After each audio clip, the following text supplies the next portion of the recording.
विष का प्याला। शिव का रूप है विकराला, शिव पीते हैं विष का प्याला। 10 दिशाएं 14 भुवन, 10 दिशाएं 14 भुवन, तीनों लोक में सिकंदर है शिव। धरती पे शिव, अंबर में शिव, ऊंचे पहाड़ों समंदर में शिव। धरती पे शिव, अंबर में शिव, ऊंचे पहाड़ों समंदर में शिव।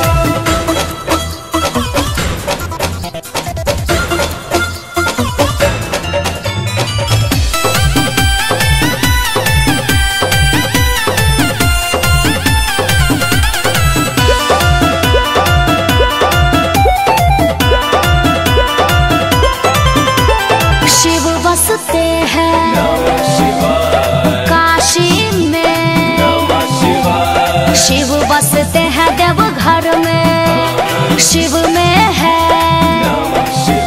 सृष्टि समाहित, शिव बसते हैं कण कण में।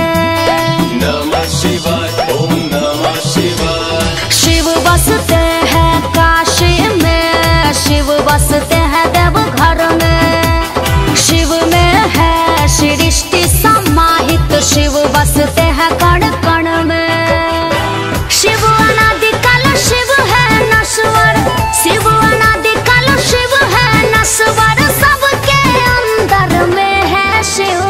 धरती पे शिव, अंबर में शिव, ऊंचे पहाड़ों समंदर में शिव।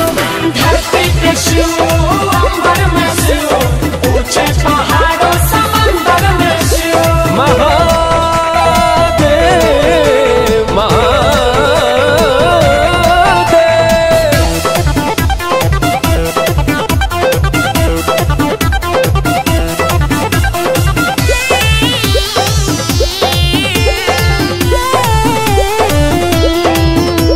शिव है माया, शिव है जोगी, शिव है त्रिशूलधारी अंतरासी।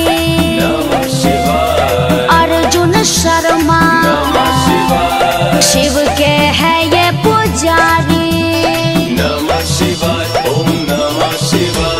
शिव माया है, शिव जोगी है, शिव है त्रिशूलधारी अंतरासी। अर्जुन शर्मा शिव के है ये पुजारी। शिव है अंधेरा, शिव है उजाला, शिव है अंधेरा, शिव है उजाला।